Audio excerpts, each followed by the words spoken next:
Je suis Léna. Avant que je ne vous raconte mon histoire, aimez la vidéo s'il vous plaît et abonnez-vous. Maman était un top modèle.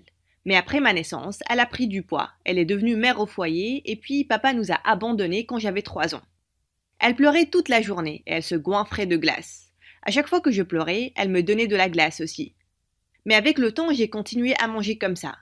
Même après que ma mère a dépassé sa dépression, perdu tous les kilos et repris le mannequinat.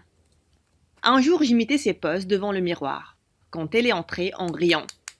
Maman, qu'est-ce qui te fait tellement rire? Je vais être mannequin un jour, comme toi.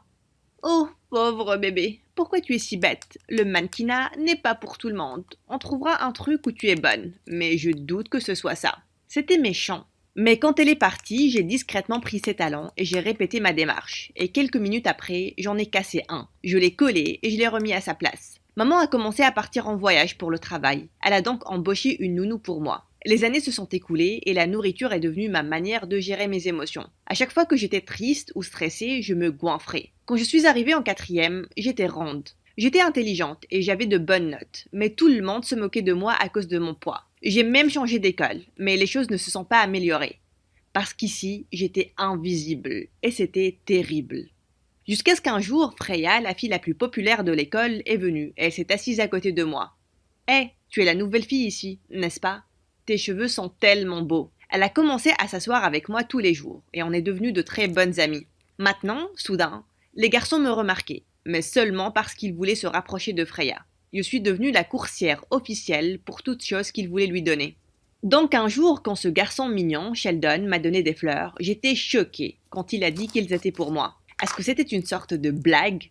Mais il avait l'air sincère, et puis il m'a demandé de sortir avec lui. Durant les quelques semaines qui ont suivi, j'étais sur les nuages. Mais une fois, on est sorti dîner, et j'ai soudainement senti la chaise lâcher sous moi. Et je me suis écroulée par terre. Je voulais simplement disparaître, mais Sheldon s'est complètement déchaîné contre le patron. Ma petite copine aurait pu se blesser. De quoi sont faites ces chaises? De cure-dents? Puis il nous a donné un énorme repas gratuit, et on a mangé dans la voiture. J'aimais qu'il me défende comme ça. Le lendemain, je suis allée à la salle de gym de l'école pour le chercher. Mais je me suis soudain arrêtée quand j'ai entendu Sheldon. Les gars, combien de temps dois-je rester avec ce bébé éléphant? Mec, ce pari tient un mois. Je suis fauchée à force de payer pour toute cette nourriture. Et c'est gênant d'être vue avec une fille qui fait le double de mon poids. Je ne pouvais pas entendre un mot de plus. Plus tard, je suis allée chez Freya et j'ai pleuré à n'en plus pouvoir en mangeant des pizzas. Ce jour-là, j'ai décidé que si mon poids se mettait toujours au travers de mon chemin, j'allais en perdre. Les vacances d'été ont commencé et j'ai dit à Freya que j'allais partir à Paris avec ma mère. Mais j'étais à la maison. Et ma nounou m'a aidé à faire un régime et à faire du sport. Et rapidement, j'ai perdu beaucoup de poids. Quand j'ai repris les cours, je pouvais sentir les sourires et les yeux de tout le monde en ma direction. Et soudain, quelques garçons de ma classe se sont précipités vers moi pour me demander mon nom. Attendez, ils ne m'ont pas reconnu. C'est là que j'ai vu Freya et j'ai couru pour l'enlacer. Freya, tu m'as tellement manqué. Léna, c'est toi? Oh mon Dieu, quoi? Comment tu as fait ça? Elle était très surprise, mais très fière de moi. C'est là que Sheldon est venu me voir, ayant l'air ébahi.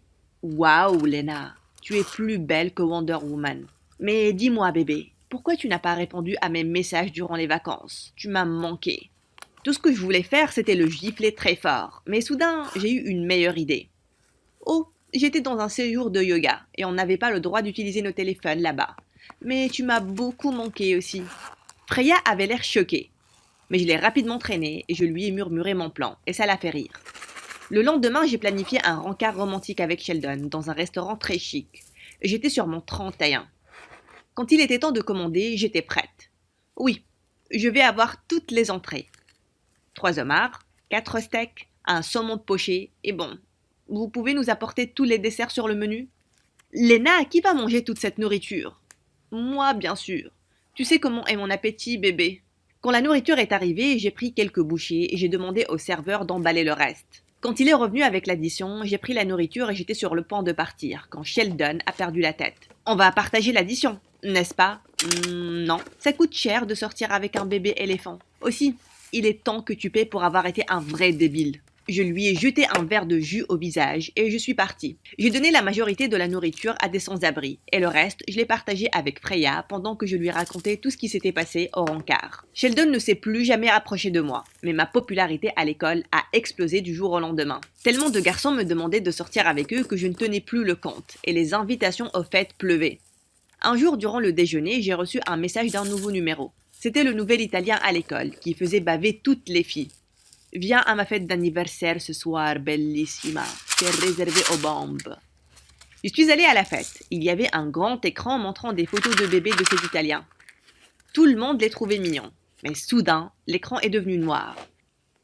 Et ce qui a commencé à être affiché après m'a choquée. C'était une chaîne YouTube appelée Une grosse qui mange le monde. Et c'était des vidéos de moi. Dans l'une, j'étais vraiment triste et je me goinfrais avec des spaghettis.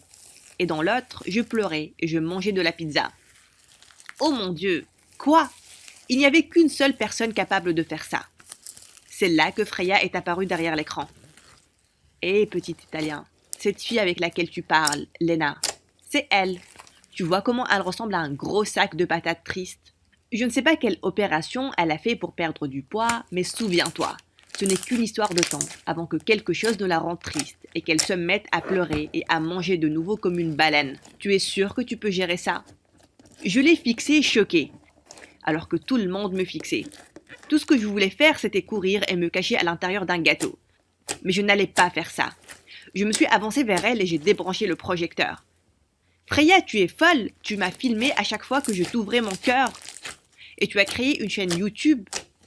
Quel genre d'ami es-tu? Sérieux, tu ne t'es jamais demandé pourquoi une personne comme moi est devenue amie avec toi? J'avais juste besoin d'une fille intelligente pour m'aider avec les études. Aussi, j'étais encore plus belle à tes côtés. Et tu devrais me remercier pour la chaîne. Tu étais invisible avant que je ne te remarque. Et maintenant, tu te comportes comme si tu étais meilleure que moi. Tu n'as tellement pas confiance en toi que tu as besoin d'avoir une amie grosse à tes côtés pour te sentir bien dans ta peau. Tu es méchante, pathétique et débile. Et cette amie grosse, ce ne sera plus moi. Je l'ai poussée et elle a atterri sur le gâteau d'anniversaire de l'Italien. Elle a crié, il a crié, et je suis rapidement partie. J'avais le cœur brisé à cause de la trahison de Freya. J'ai raté les cours durant les jours qui ont suivi. Mais un jour, on a sonné à la porte. J'étais excitée de voir que maman était rentrée. Est-ce que je suis à la mauvaise adresse? La vache! Lena, c'est toi? Bien sûr que c'est moi, maman. De quoi j'ai l'air? Je pense que je ne t'aime pas comme ça. J'aimais plus ma petite fille mignonne et ronde. Allez, ramenons-la. Je vais commander des pizzas. T'en veux une large, n'est-ce pas? Maman, non, comment tu peux dire ça? Je pensais que tu allais être très heureuse. Et tu sais, je peux même essayer le mannequinat maintenant. Quoi? Non, oublie. Je l'ai déjà dit, le mannequinat n'est pas fait pour toi. Je ne pouvais pas vraiment comprendre la réaction de maman. Pourquoi elle ne voulait pas que je devienne mannequin? Elle a remarqué que je n'allais pas en cours et je lui ai dit à propos de cette stupide fête. Quand j'ai montré à maman l'horrible chaîne YouTube, elle a commencé à rire. Je suis désolée, je n'avais pas l'intention de rire, mais c'est plutôt rigolo, d'une manière mignonne.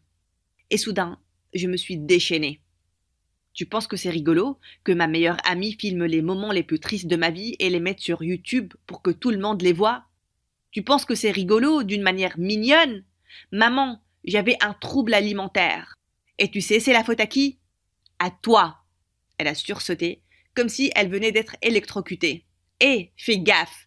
J'ai travaillé vraiment dur pour te donner une belle vie et... Maman, tu as travaillé vraiment dur pour toi et tu m'as littéralement laissé manger mes émotions. Tu as idée combien ma vie a été dure? Et maintenant que j'ai travaillé tellement dur et que je me sens enfin bien, tu n'es même pas heureuse pour moi? Mon Dieu, tu es la pire. Je me suis enfermée dans ma chambre et j'ai décidé que je devais faire face à Freya toute seule. J'ai fait une vidéo sur mes problèmes émotionnels alimentaires et combien de vidéos ont été mises en ligne sans mon consentement. Je l'ai postée et elle est devenue virale. Tellement de personnes ont signalé la chaîne, elle a immédiatement été supprimée. Beaucoup de personnes ont même commenté que je devrais porter plainte contre Freya. Et le lendemain, ses parents étaient devant ma porte, me suppliant de lui pardonner. Elle fera n'importe quoi. Elle changera d'école, elle ne te gênera plus. Vas-y Freya, dis que tu es très désolée. Eh bien, elle l'a fait, et je ne l'ai plus jamais revue. J'ai repris les cours, mais j'ai arrêté d'aller aux fêtes et de fréquenter ces personnes superficielles qui ne me voyait même pas avant ma perte de poids. Un jour, j'ai pris le carnet d'adresses de maman et j'ai copié quelques numéros d'agences de mannequinat. J'en ai contacté quelques-unes et j'ai patiemment attendu des réponses. Un jour, un homme en costume est venu chez nous. Il s'est avéré être le premier agent de mannequinat de maman. Oh, ça fait un bail qu'on n'a pas travaillé sur un projet ensemble. Je suis tellement heureuse de te voir ici. Oh oui, mais maintenant je suis ici pour voir ta fille, Lena. Elle nous a envoyé sa vidéo de casting et je pense qu'elle va être la prochaine révélation. Tu dois être tellement fière d'elle. J'étais sur les nuages, mais maman est devenue pâle. Elle m'a traînée à la cuisine. Comment oses-tu me faire ça? Tu as perdu du poids juste pour me montrer que je suis démodée et inutile et que tu peux être meilleure que moi? J'ai furieusement éloigné sa main. Donc c'est ça ton problème. Mon Dieu, tu as encore moins de confiance en toi que Freya. Ma perte de poids n'a rien à voir avec toi. C'est moi qui reprends le contrôle de ma vie. J'ai signé le contrat pour le projet devant ses yeux. Et ça s'est très bien passé. D'autres projets ont commencé à s'enchaîner et je gagnais beaucoup d'argent. Rapidement après ça, j'ai intégré un concours national de mannequinat et j'ai gagné. Je suis montée sur scène pour mon discours. À toutes les jeunes filles ici, je voulais juste vous dire, ne laissez personne, ni quoi que ce soit, vous empêcher de réaliser vos rêves. Les gens ont tendance à vous rabaisser et à vous faire perdre votre estime, mais vous